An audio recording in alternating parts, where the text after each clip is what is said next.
요거를 누르시면은 와, 이런 그래프가 나타나잖아요.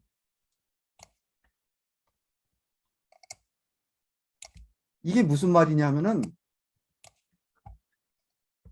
이 매개 변수를 이 매개 변수를 0.1서부터 아까 4라고 그랬냐 4까지 변화시킬 때 얘는 시간이 지남에 따라서 이 범위에서 움직인다. 이렇게 이 범위에서 이렇게 움직여요. 그런데 여기 노란색 50%는 그러니까 평균치가 요 파란색 선이고 가운데 얘의 50%는 요 노란색 범위에서 이렇게 움직이고 75%는 요 초록색 범위에서 이렇게 움직이고 95%는 요 파란색 범위에서 움직이고 100%는 이 전체죠. 이 전체에서 움직여요. 이거를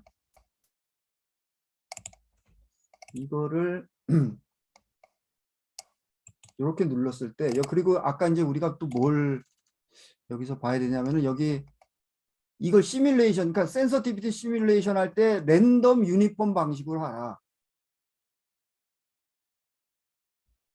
몇 가지 방식이 있어요. 저 변수가 예를 들어서 뭐 이거 이제 그 확률 통계에서 나오는 그런 개념인데 뭐 뿌아송 분포를 이루도록 하라. 뭐 등등이 있어요. 이건 이제 통계 개념을 좀 아셔야 돼요. 노말 정규 분포처럼 분포한다고 하라. 근데 보통 랜덤 유니폼 방식으로 해요. 그리고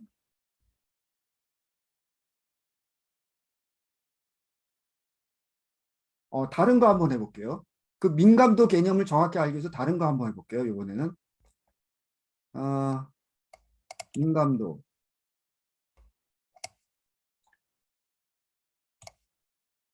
얘를 빼요. 얘 하지 말고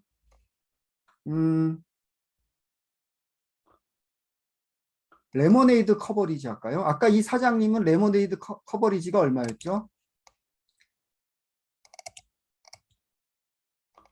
2였어요. 2. 단위가 뭐예요? 아워. 그러니까 이 사장님은 2시간 팔릴 정도의 레모네이드를 늘 준비해 놓는 거예요. 그런데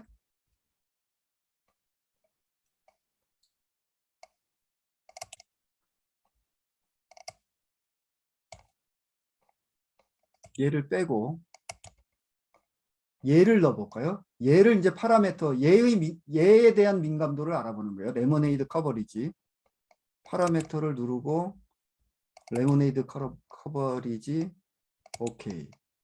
아까 둘이었죠. 요거를 0을 치면 안 나온다고 그랬죠. 0.1부터 요것도 한 4 정도.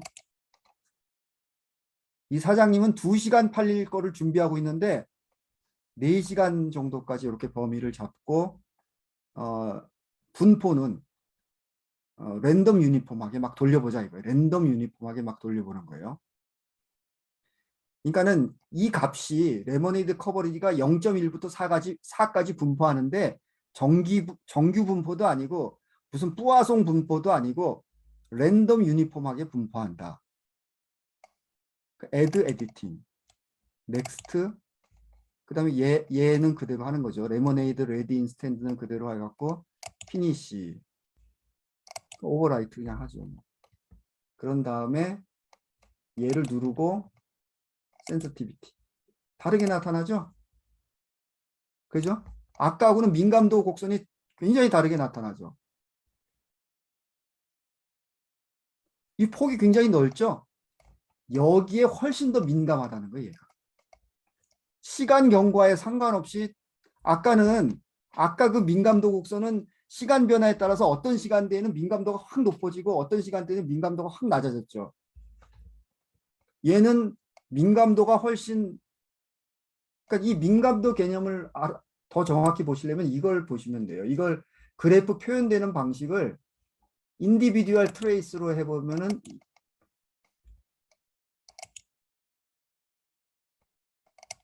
이거 보세요. 이게 뭐예요? 이게 레모네이드 커버리지가 0서부터 4 사이에 변할 때마다 그 사이에서 무작위로 막 변할 때마다 나타나는 곡선. 이거를 몇 번 시뮬레이션 한 거냐면은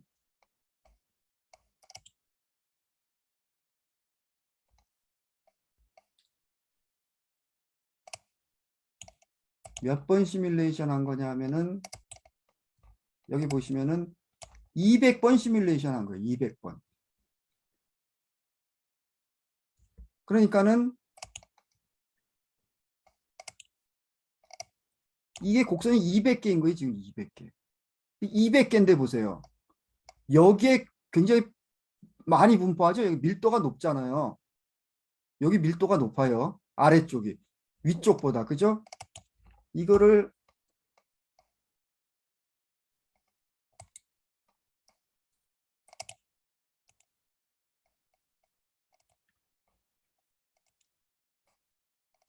이게 바로 이게 보세요. 어 이걸로 또 알 수 있어요. 이게 이제 간격이 이거 50%는 여기에 노란색에 존재하고 75%는 요 연두색에 존재하고 그러는데 이게 좀 밑으로 몰려 있잖아요. 평균에서 봤을 때 여기는 좀 엄기성기 분포한다는 거예요. 여기는 좀 더 빽빽하게 분포하는 거고. 이거는 어떻게 또 해석할 수 있냐면은 음, 레모네이드 레디 인스탠드 이 값은 레모네이드 커버리지가 작을 때보다 높을 때 훨씬 더 민감하게 반응한다. 이렇게 또 해석할 수가 있는 거예요.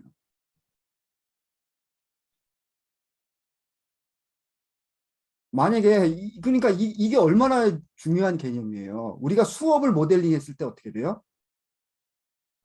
학생들의 이해도는 교사의 발문 실력이 낮을 때보다 높을 때 더 민감하게 반응한다. 예를 들면 그런 해석이에요.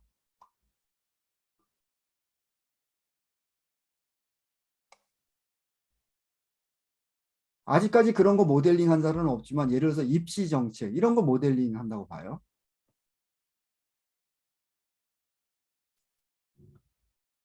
서울의 각 구별로 서울대 합격자 수는 예를 들어서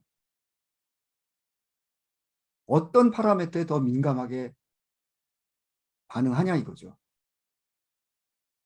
그런 거를 다 이렇게 보여줄 수가 있는 거예요, 이게.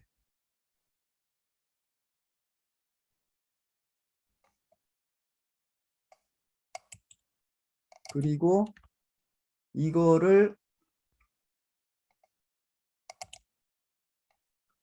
여러 개의 변수를 같이 넣을 수도 있어요. 여기 레모네이드 커버리지 넣었잖아요. 근데 두 개를 넣을 수도 있어요. 파라미터 하나 더 넣어요. 음, 타임 투 에버리지 레모네이드 바잉 또 집어넣을까요? 0.1. 요거 한 4까지, 3까지 집어넣을까요? 하나 더 넣을까요? 하나 더 넣어요. 여기 타임 투 커렉트 요거 한번 넣어볼까요? 요 파라메터가 지금 여기서는 하나, 둘, 세 개 정도네요. 세 개 정도. 하나, 둘, 세 개니까 요것도 마저 넣어보면은 타임 투 커렉트 어마인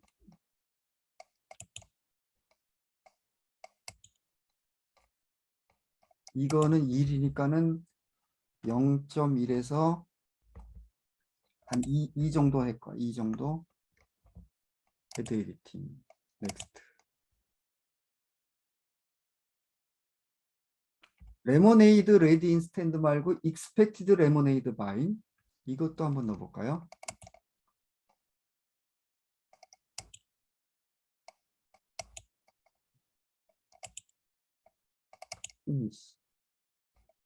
예. 그러면 그리고 아이고 이거를 시뮬레이션 횟수를 더 늘릴 수가 있어요. 이거 200번 하지 말고 한 2000번 한번 해볼까요? 2000번, 2000번. 넥스트, 피니시. 예스. 아까 요 시간이 좀 더 걸렸죠, 약간. 2만 번 해볼까요?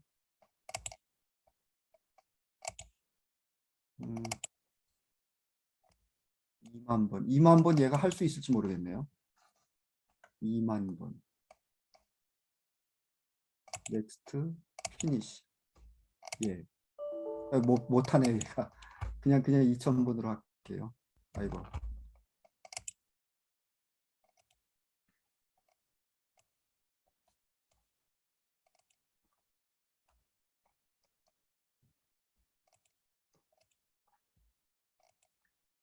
그래갖고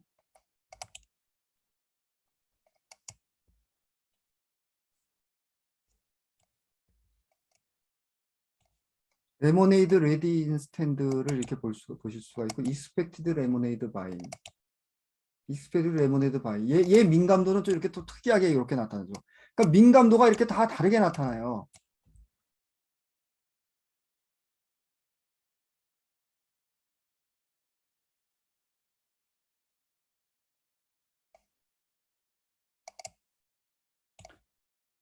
그러니까 이게 민감도가 이렇게 일률적으로 나타나는 것이 아니라 다 다르게 나타나기 때문에 얼마든지 이렇게 네, 질문하세요. 네, 선생님.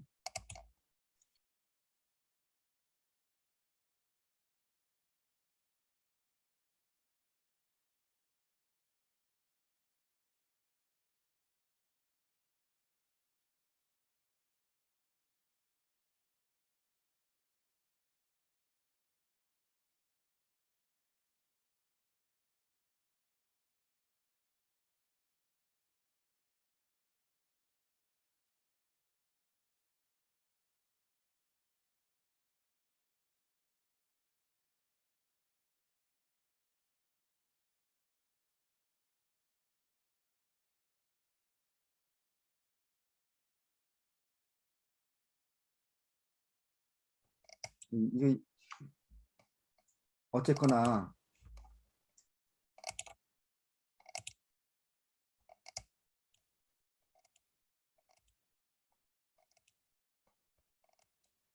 민감도라는 것은 다시 한번 말씀드리면요.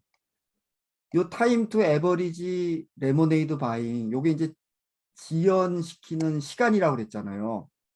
요 지연시키는 시간을 우리가 처음에는 아까 이거 뭘로 잡았었죠? 1.5로 잡았는데 그죠? 1.5로 잡았는데 그게 아니라 이 지연되는 시간이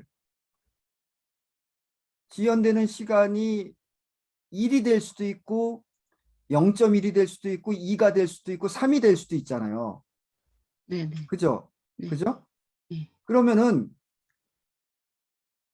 이 파라미터 변수가 그러니까는 0.1부터 예를 들어서 4까지 변할 때 4까지 무작위로 200번 변할 때 이 변수는 어떻게 변하느냐 이거예요. 어떻게 변하느냐. 네. 얼마 어떤 범위에서 움직이느냐. 그러니까 어떤 얘가 거? 어떤 범위에서 움직일 때 얘는 어떤 범위에서 움직이느냐. 그게 민감도예요. 아, 예, 예, 예. 예.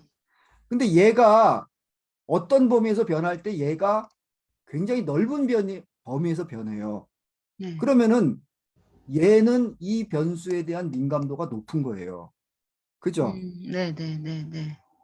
근데 이 그래프가 좁게 나타나요. 그러면은 얘는 이 변수의 변화에 따른 민감도가 아주 낮은 거예요. 네, 그러니까는 네. 정책 결정할 때 얘의 변화폭을 넓히고 싶은데 네. 민감도가 낮죠. 그럼 얘는 건드릴 필요가 없는 거죠. 영향,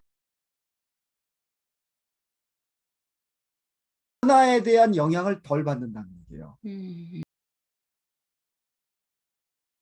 그쵸. 굉장히 둔감한 거예요. 얘는 얘가 변하든 말든 그러니까 민감도가 낮다는 얘기는 얘가 변하든 말든 안 변한다는 얘기예요. 음,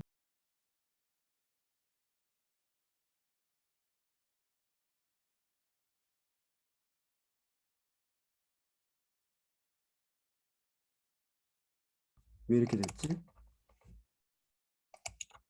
잠깐만요.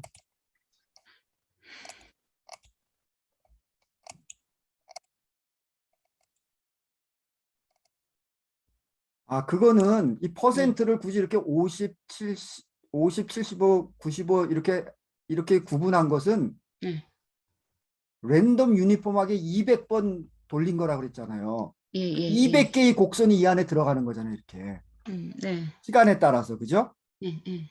근데 그 곡선의 분포 상태를 보여줌으로 해서 네. 예? 네. 민감도도 설명하지만은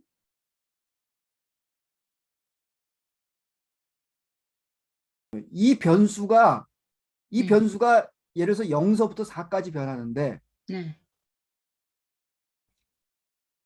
낮은 상태에서 더 민감하느냐 높은 상태에서 더 민감하냐 그걸 보여주기 위한 거죠.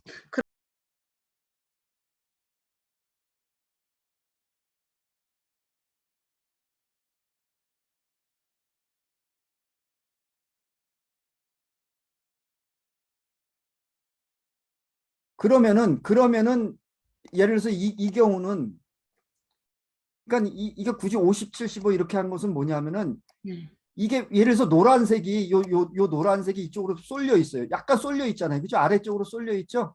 네. 그러니까 아래쪽에서 더 곡선이 많이 생긴다는 얘기예요. 곡선이.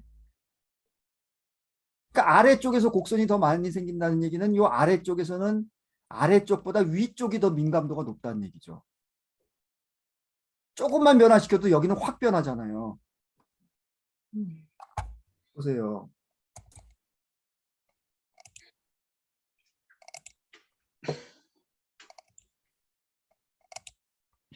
이거 보세요. 이거 보세요. 이게 이제 저기 아래쪽이 요쪽이 더 빽빽하잖아요. 그죠? 이게 정확하게 잘 안 나타나는데 이게 그런 뜻이에요. 아래쪽이 더 빽빽하면 이게 전반적으로 밑으로 쏠려 있어요. 노란색이 이쪽으로. 그러니까 다시 한번 말씀드리면은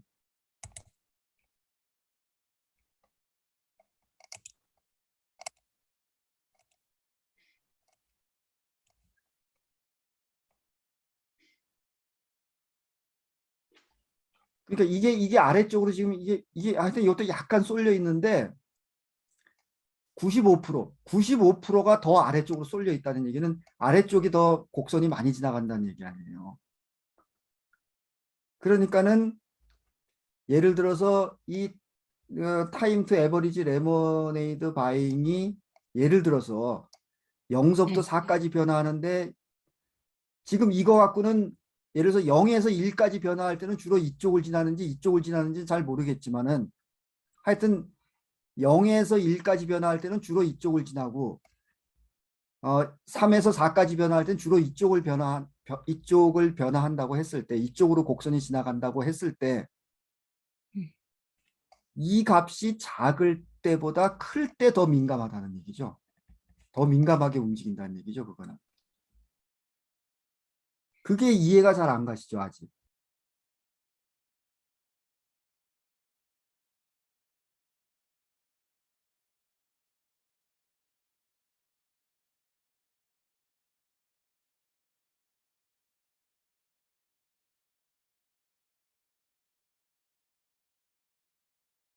거 한번 보여드릴게요. 네. 네. 오늘 시간이 좀 남았으니까는 한번 음. 천천히 해볼게요.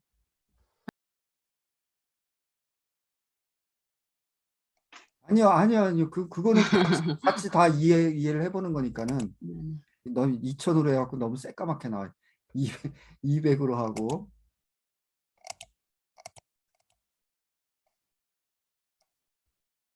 레모네이드 커버리지로 해볼게요.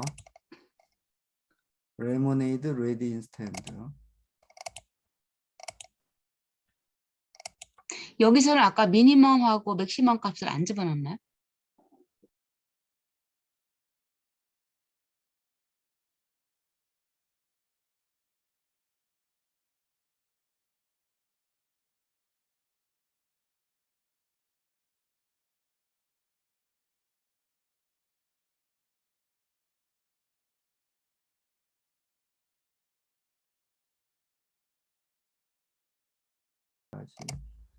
얘를 아예 지우고 다 지우고 얘를 아니야. 뭐 하는 거야? 타임 투 에버리지 레모네이드 바이. 오케이. 여기 느껴요. 0.1부터 1.5니까 한 4까지 변한다고 해볼게요. 그리고 add, next 레모네이드 레디 인스턴트. 피니시. 예스. 이거 보세요. 이것도 보면은 이거는 더 다양하게 해석이 될 수가 있죠. 얘가 지금 요 시간대에서는 아래쪽으로 좀 쏠렸죠. 그죠? 분포가 이 곡선의 분포가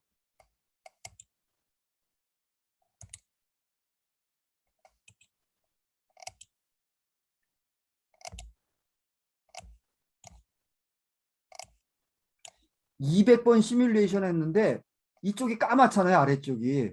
네네. 그죠? 이쪽은 좀 엉기성기 가잖아요. 네네네. 200번 중에 상당히 많은 수가 아래쪽을 지나가죠, 요 시간대에는. 네네. 근데 요 때는 오히려 좀 달라요. 좀 위로 올라간 듯해요, 여기다 상대적으로 여기보다는. 네네. 위로 올라갔다는 게 무슨 말이냐면은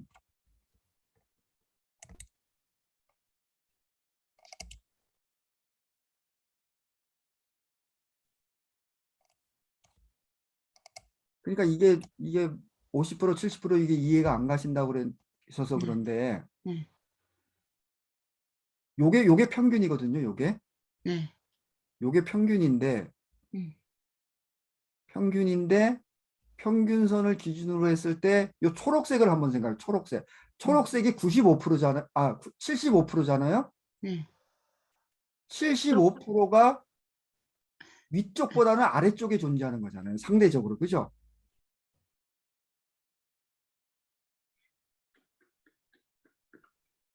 그게 초록색이 더, 이해가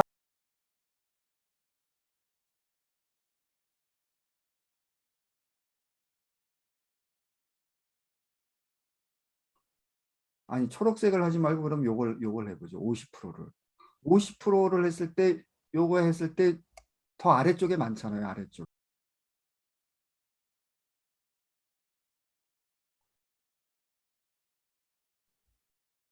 이게 여기 초록색이 많아 보이는 것은 네. 얘네들이 밑에서 그렇지 아, 이거는 별로 그러네요. 사실은. 이걸로 봤을 때 아래쪽에 더 많이 가는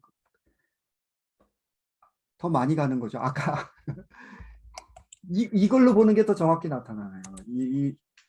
이걸로 봤을 때. 이걸로 봤을 때 더 아래쪽에 더 많이 지나가잖아요. 아래쪽에. 그죠? 네. 그건 맞잖아요. 음. 그것은 무슨 얘기냐면은 이 타임 투 에버리지 레모랜드 바잉이 수치가 낮을 때 주로 곡선이 아래쪽을 지나가고 얘가 높을 때 주로 위로 지나간다고 했을 때 그건 이제 좀 더 따져봐야 돼요. 근데 아마 거의 그럴 거예요. 한번 생각해 보세요. 얘가 시간이 지연됐을 때 음. 지연이 많이 되면 많이 될수록 어떻게 돼요? 천천히 올라가겠네요. 그죠? 그렇죠. 천천히 올라간다. 아까 처음에 얘가 작을수록 빨리 올라가겠네요. 그죠? 네. 네. 그죠? 그렇죠. 그러니까 타이밍. 이게 거꾸로 나타날 수도 있어요. 변수의 그 특성에 따라서. 그죠? 그러니까 봐요. 얘가 작을수록 곡선이 위쪽에 있는 거잖아요. 네. 그죠? 네. 얘가 클수록 아래쪽 곡선이잖아요. 네. 그러니까 요 시간대에서는 어떻게 돼요? 얘가 클 때는 음. 별로 민감하지 않아요. 그죠? 빽빽하니까는 그렇죠. 네. 빽빽하다는 것은 더 한쪽에 몰려 있다는 거 아니에요.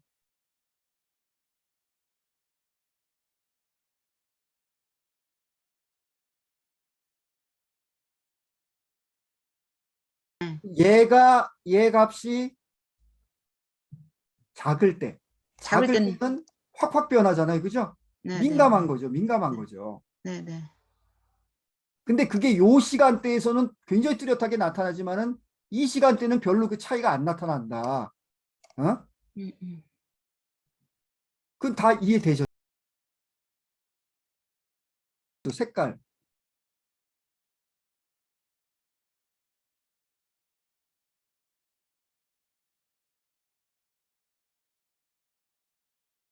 요건데 그냥 색깔로 표시한 거라고 생각하면 돼요. 음.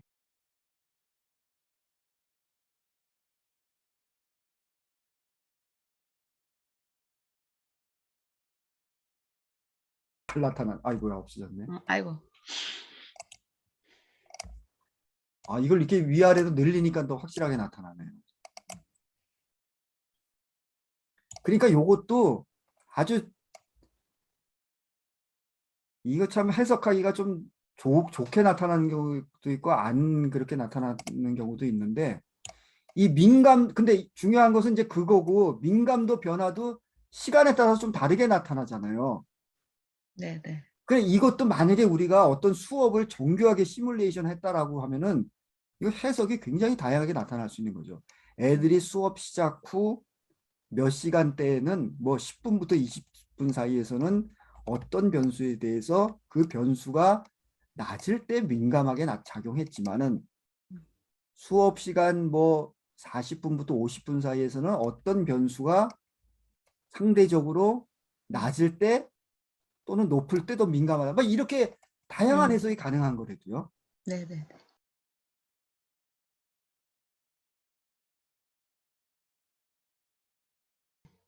그러니까 그 정도까지가 되려면은 진짜 정교한 모델링이 돼야죠.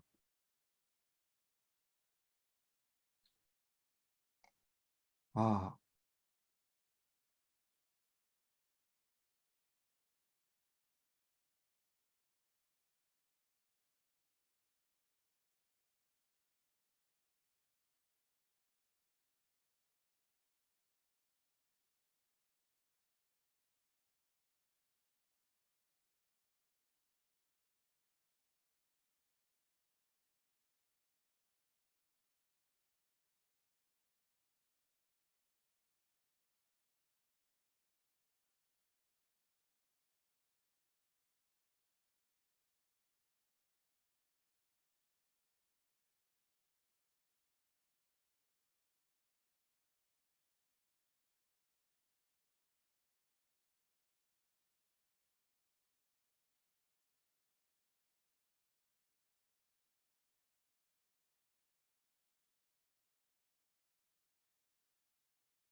그러니까 100%라는 얘기는 요만큼이 아니라 100%가 이 회색인데 요만큼이 아니잖아. 이 전체가 100%죠, 전체가. 네, 네. 예, 예.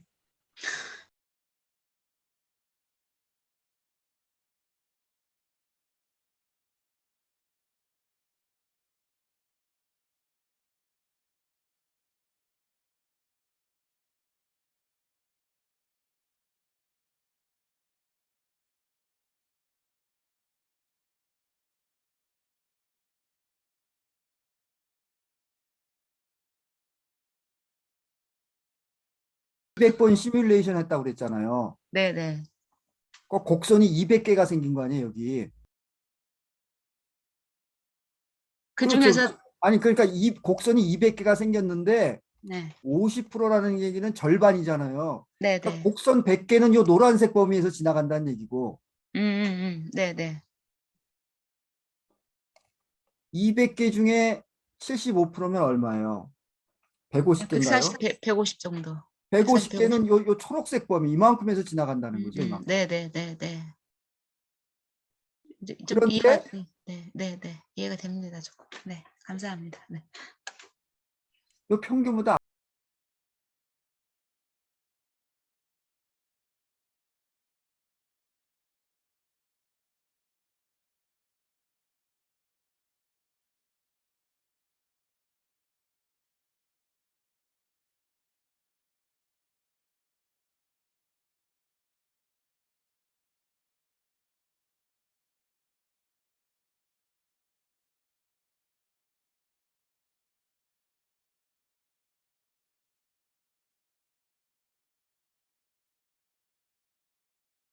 변수의 네. 어떻게 되나? 이 변수에 대한 이 변수의 민감도예요, 이거.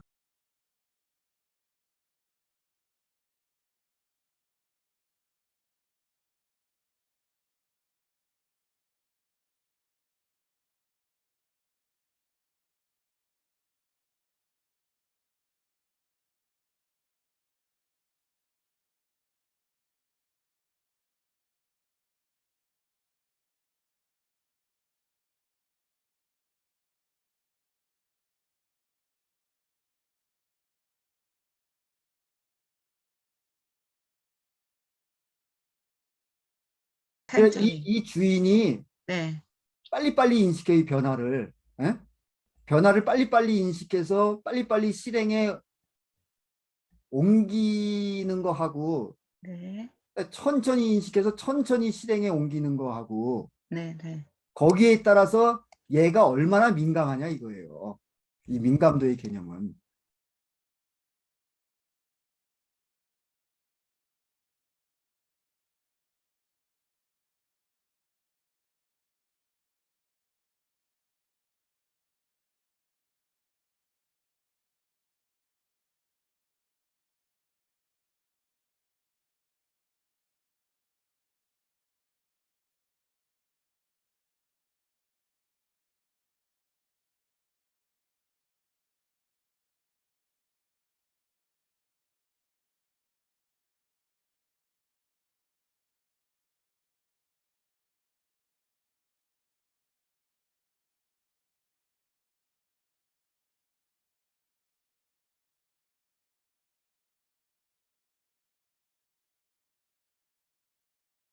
빨리 대응하느냐 늦게 대응하냐에 따라서 얘가 팍팍 변한다는 거죠. 빨리 대응한다는 게 아니라. 빨리 대응하냐에 그렇잖아요. 따라서. 예. 음. 그러니까 얼마나 빨리 대응하냐에 따라서 얘가 확확 변한다. 민감도라는 개념은. 그렇게. 그래서 민감도가 높게 나타나면은 정책 개입을 할 때 여기가 하는 게 효과가 높은 거죠. 정책 개입을 할 때. 민감도가 낮으면 여기에 정책 개입을 별로 안 해도 되는 거죠.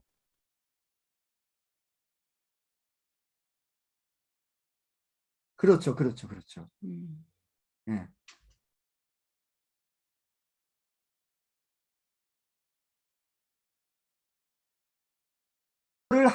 이 시뮬레이션, 예를 들어서 학생들이 이 모델링을 자신의 실제 세계의 변수를 갖고 모델링을 했다고 봐요.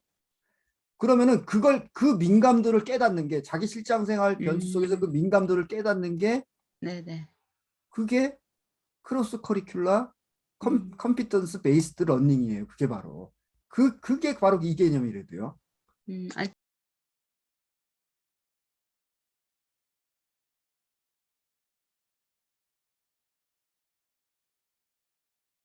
자기 실제 생활을 연결시켜서 그 역량이 생기는 거죠. 역량에 도움을 되는 거죠. 그죠. 그럴 때 아이들의 배우, 우리나라 교사들이 그걸 잘 못한다는 거예요. 피사 음, 2018 결과는 제가 그 네. 단톡방에 올린 거는 그래서 올린 거예요. 아처럼, 예, 봤습니다. 예? 그 예, 저기 그 디지털 디지털 활용 능력이라든지 또는 음, 비판적 사고 능력 음, 그거를 우리나라 교사들이 잘 못한다는 거예요. 그쵸. 예. 예, 그 원인은 다양할 수가 있죠. 교육청이 음, 잘못했을 수도 있고, 그죠? 네네. 보건노조가 잘못했을 수도 있고, 아니면 학부모가 잘못했을 수도 있고, 학생이 잘못했을 수도 있고, 교사가 잘못했을 수도 있고, 시스템이 잘못했을 수도 있고, 뭐 여러 가지 이유가 있을 수 있죠. 그 해석은 그 다음 일이고, 네네. 그죠? 어쨌거나 그 피사, OECD 그 그래프가 의미하는 바는 그거라 이거죠.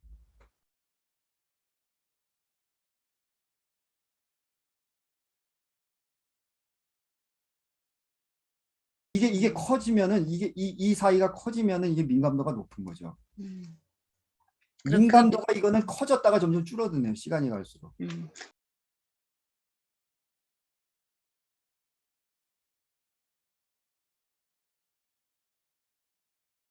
그렇죠. 예, 네.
그럼 그 변수까지 집어넣으면 되죠.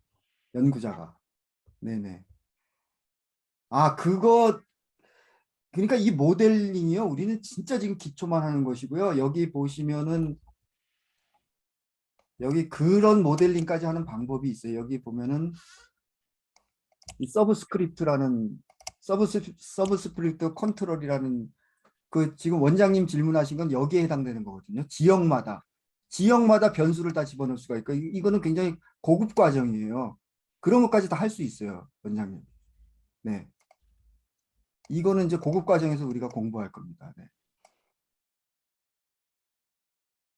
예를 들어서 똑같은 레모네이드 가판대인데 뭐 숭실대에 있는 거하고 고대에 있는 거하고 서울대에 있는 거하고 그걸 비교해 보고 싶다. 그러면 이 기능을 활용하면 돼요. 이거. 서브스크립트 기능. 그러면은 각 대학별, 지역별 변수도 다 다룰 수가 있게 되는 거죠. 네.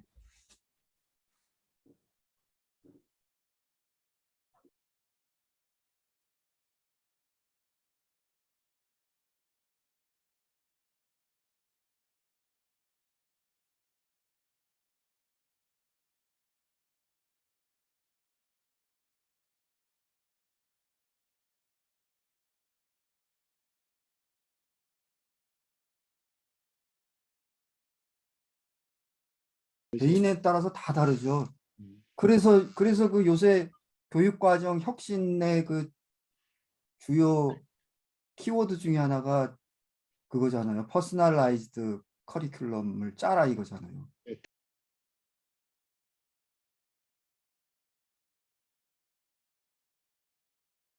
개별화된 교육과정을 하라는 건데 그것도 우리나라가 잘 못하고 있죠, 지금.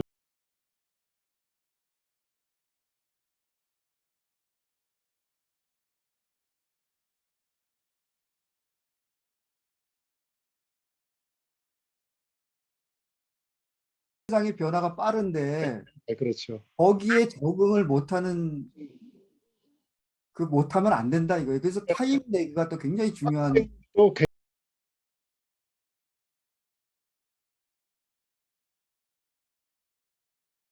그러니까는 그 교육 과정 자체가 어댑티브 시스템이 돼야 된다는 거죠. 그러니까는 복잡계 원리가 필연적으로 들어갈 수밖에 없는.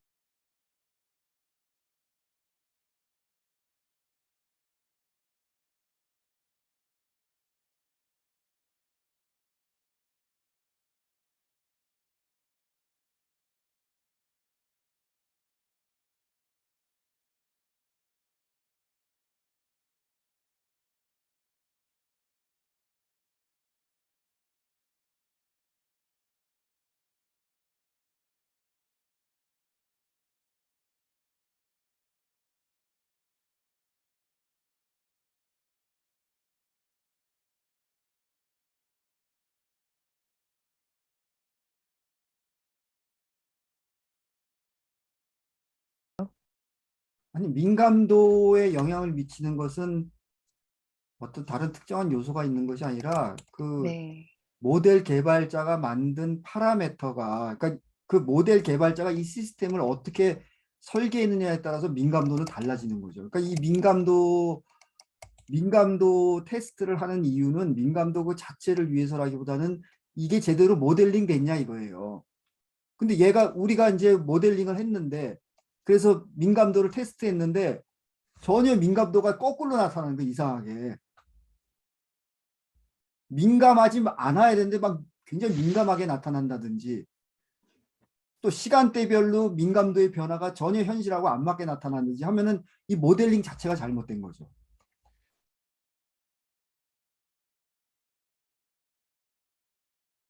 거기서도 중요하죠. 근데 모델링을 이상하게 해놔서 따라서 정책 개입을 하면 정책 개입이 더 이상해지는.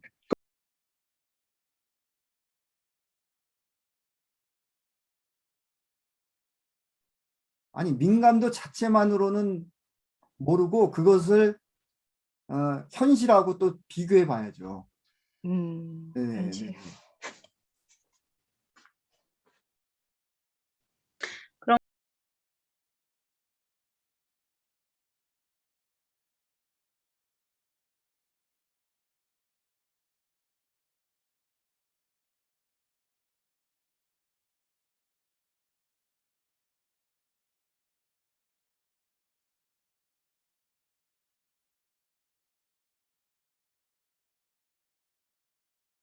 민감도가 그 모델의 타당성, 네.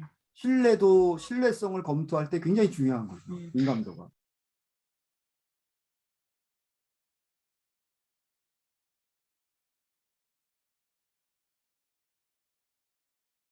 통계하고는 기본 패러다임이 기본 전제가 다르잖아요. 통계는 네. 모든 변수가 정규 분포한다는 전제 하에 하는 아, 거잖아요. 네, 네. 근데 복잡계는 완전히 달라요. 정규 분포가 아니라 그 무슨 분포라고 그래요? 역함수 분포. 역함수 분포. 음.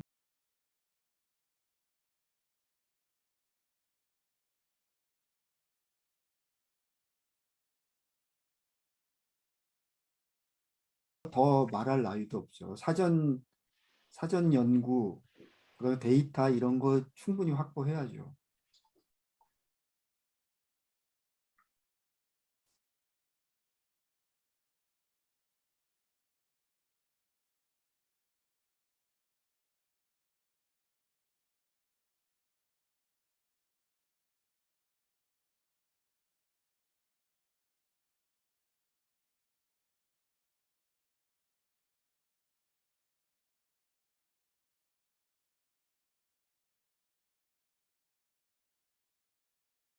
달 되면은 아니 그거는 뭐 다른 건 안 그런가요? 통계도 뭐 그게 숙달되면은 뭐 금방 만들 수 있고 이것도 마찬가지죠.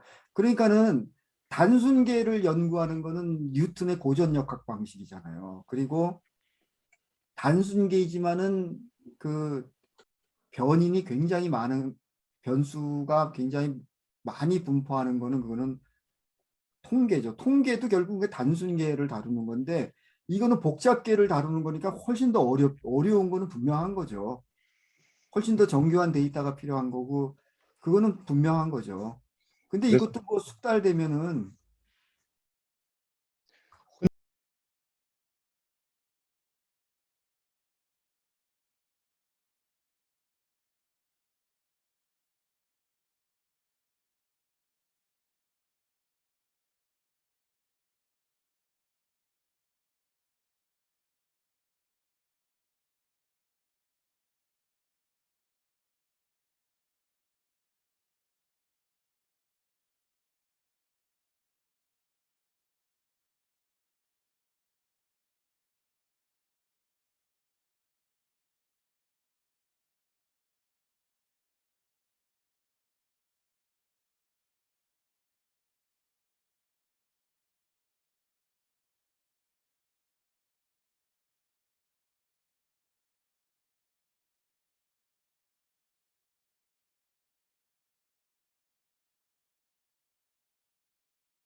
우리가 하는 게 이게 제일 쉬운 단계예요. 변신. 네네 네. 그 스톡 앤 플로우 다이어그램으로서는 네네 제일 쉬운 걸 하는 거거든요. 네.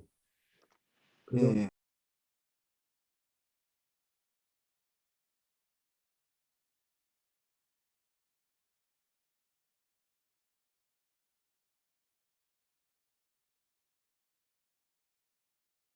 그 말씀은 맞아요. 맞는데 예를 들어서 이 레모네이드보다 더 간단한 시나리오는 아마 없을 거예요. 요 네네 제일 간단한 시나리오로 설계하는 거거든요. 네네네 제가 말씀드렸잖아요. 레모네이드도 요게 이제 두 번째 복잡하게 그렇죠. 레모네이드도 이게 퍼스트 오더 시스템 제일 쉬운 거 했잖아요, 우리가. 네네네 그리고 이거 세컨드 오더 시스템으로 확장한 거고 더 복잡한 거 보여드렸잖아요, 처음에. 더 정교하게 하려면은 이거죠, 이거. 이것도 네 여전히 그 세컨드 오더 시스템이긴 하지만 더 복잡해졌죠, 아까보다. 네네 예.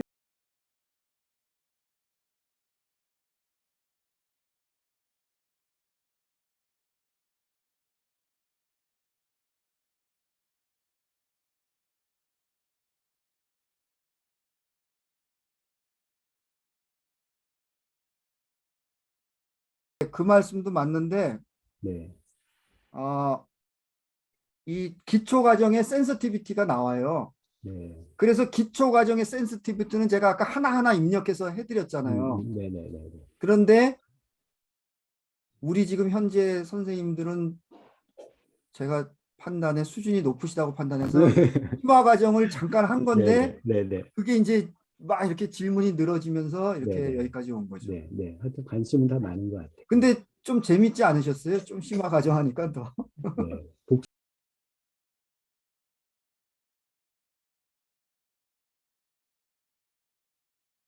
네. 부담을 많이 드리면은 제가 죄송하죠.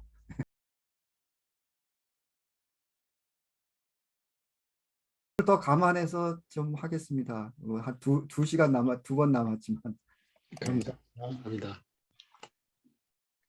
네, 그러면은 오늘 이걸로 마치기로 할까요? 네. 예, 아이고, 감사합니다. 네, 감사합니다. 네, 감사합니다. 감사합니다.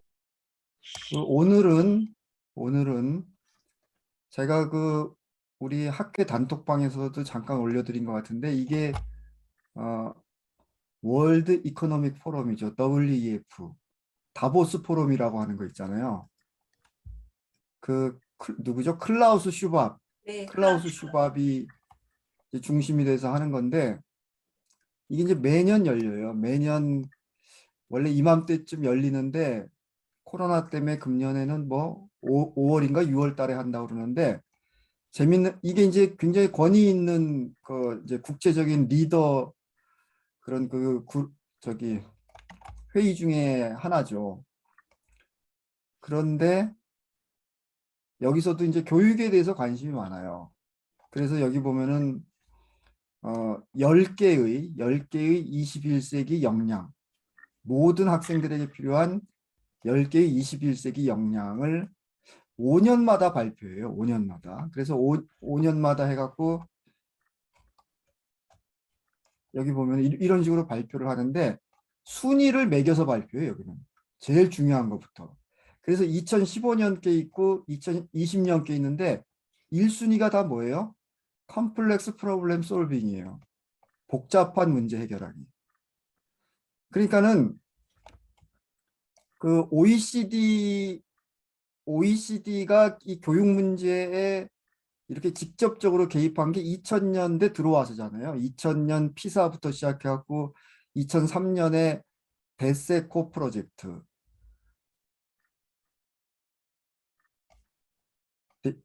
데세코 프로젝트부터 시작해갖고 최근에는 2015년에 OECD 나침판인가 컴패스 2030 에듀케이션 줄여서 에듀케이션 컴패스 나침반 2030에도 보면은 전 세계 나라들이 제일 많이 다루는 역량이 두 개가 있는데 그게 비판적 사고 능력하고 이 복잡한 문제 해결이거든요.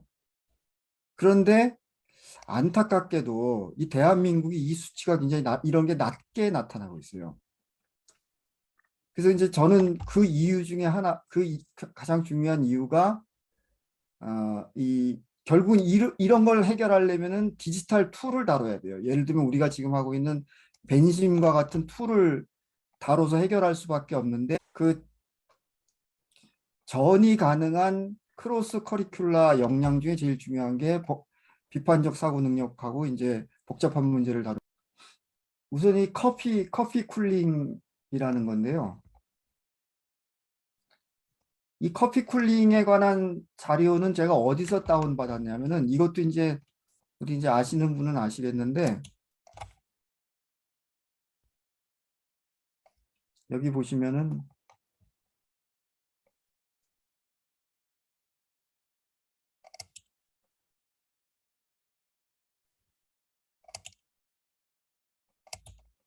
여기 크리에이티브 러닝 익스체인지라는 사이트가 있죠.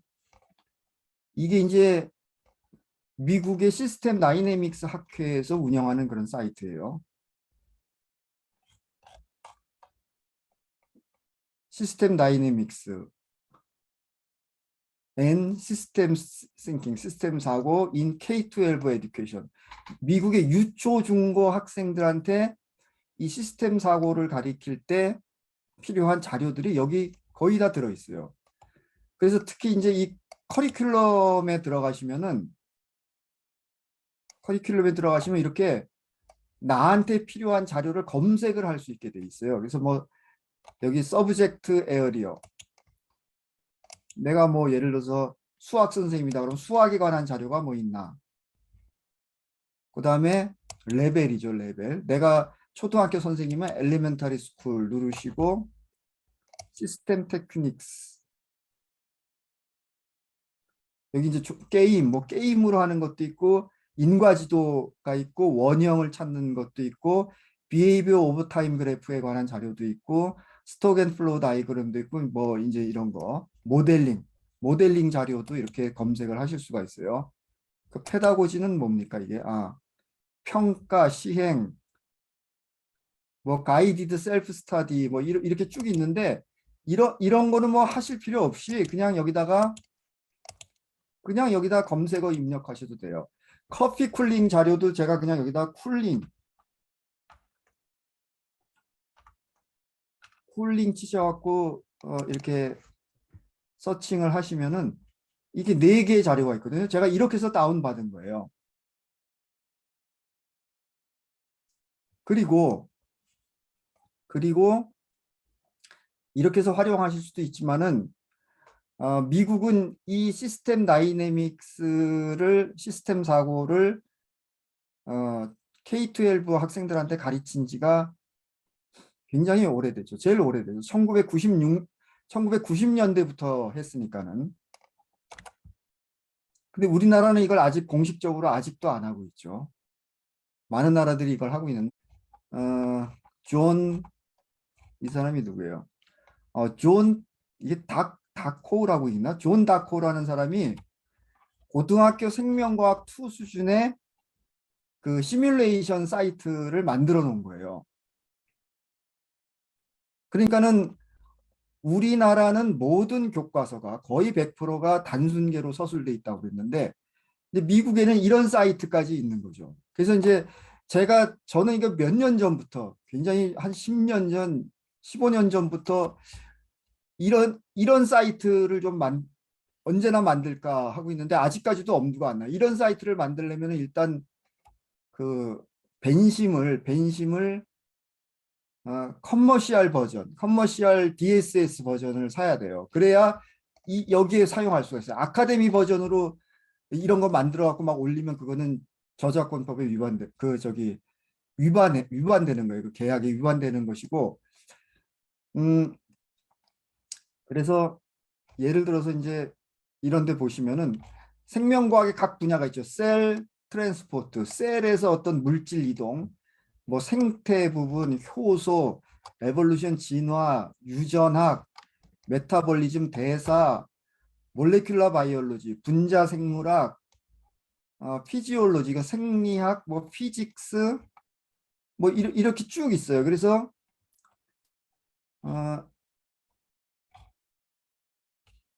셀 트랜스포트,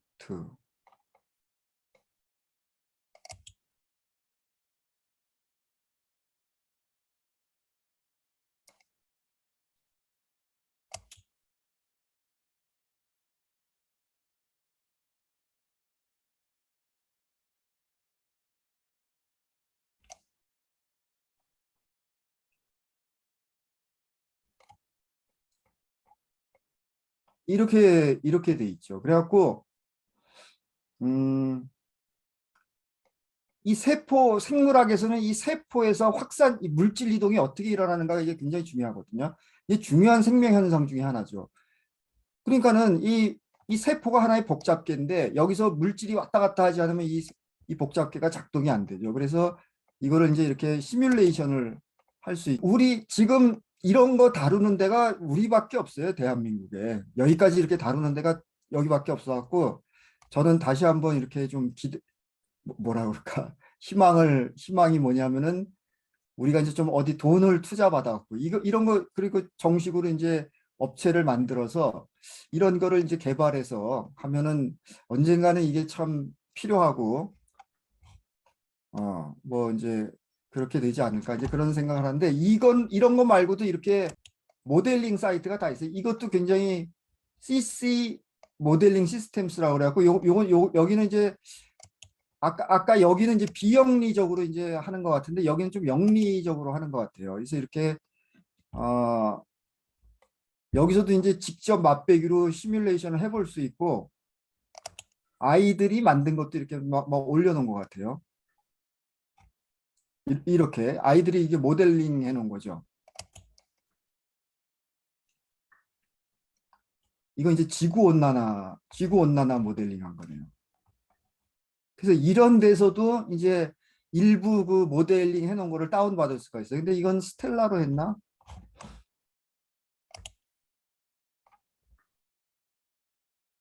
그림을 보니까는 이게 스텔라네요. 스텔라로 했는데 뭐 벤심도 있기도 하고 그래요. 그래서 이제 이렇게 하고 있다.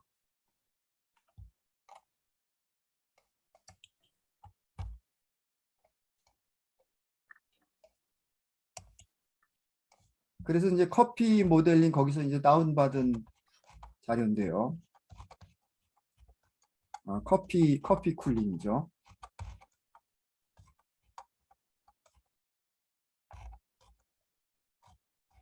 저는 이제 학교에서 이걸 직접 해봤어요. 그러니까 이제 알콜 램프하고 비커하고 물 온도계를 준비하고 이 커피 대신 그냥 맹물로 하셔도 돼요. 맹물을 이제 이제 데우는 거죠. 데우면 이게 한 100도씨까지 이제 올라가죠. 물이 끓으면서. 아니면 뭐 커피를 타면 한 95도씨 정도 되잖아요. 그런 다음에 이걸 식혀요, 그냥. 그리고 이제 룸 템퍼레처는 그 방의 기온은 보통 25도 정도 되잖아요. 25도 정도. 25도씨 정도가 된다. 20도라고 했네. 20도 정도 된다. 이렇게 해놓고 이 물을 식힐 때 그러니까 시간이 갈수록 95도씨에서 이런 식으로 식거든요. 근데 이 그래프를 보여주기 전에 어떤 식으로 그래프가 그려질 건가를 애들한테 한번 물어봐요. 그러면은 이렇게 식을 것 같다. 아니면 이렇게 직선으로 식을 것 같다라든지 아니면은 이렇게 식을 것 같다라든지 여러 가지 대답이 나오겠죠. 그러면 그때 아이들한테 왜 그렇게 식을 거라고 생각하냐. 정답을 이렇게 얘기하는 애도 있어요. 왜 이렇게 식을 것 같냐면 이제 수학적인 개념이 있는 아이들은 실제 커피하고 룸 템퍼레처하고 차이가 많을 때는 더 빨리 식지 않겠느냐. 그러면은 기울기가 더 크죠. 빨리 식게 이렇게 그래프가 내려가다가 커피하고 방 온도가 차이가 작아질수록 기울기가 점점 작아지면서 이런 커브를 나타낸다. 근데 교사는 이거를 미리 다 알고 있어야죠. 그리고 왜 이런 커브가 나타나겠어요? 이게 이제 익스포넨셜 커브잖아요. 이게 익스포넨셜 커브가 나타난다는 거는 뭐예요? 이 시스템이 단순계가 아니라는 거예요. 이 시스템 속에 피드백 루프가 하나는 들어있다. 최소한 그거잖아요. 그죠? 우리가 배운 바에 의하면은 그죠? 근데 어떤 아이들은 이게 정답인데 이렇게 정답을 얘기하는 애는 거의 없어요. 왜냐하면 복잡계에 대한 그런 게 없기 때문에. 제가 지금 정답을 말씀드렸는데 그 정답이 나오는 경우는 거의 없어요. 그러니까 이게 다 복잡성 사고를 훈련시키는 과정이 지금 제가 이 자료에 있는 거를 그냥 설명해 드리는 거예요. 제가 제 나름대로 소화해 갖고. 근데 어떤 아이는 그냥 이렇게 식는다. 왜 그렇게 직선으로 그냥 쭉 내려가면서 식을 거다. 왜 그렇게 식을 거라고 생각하냐? 그냥요. 뭐 어쩌고 저쩌고 뭐 이렇게. 이제 그런 식으로 이제 진행을 하는 거죠.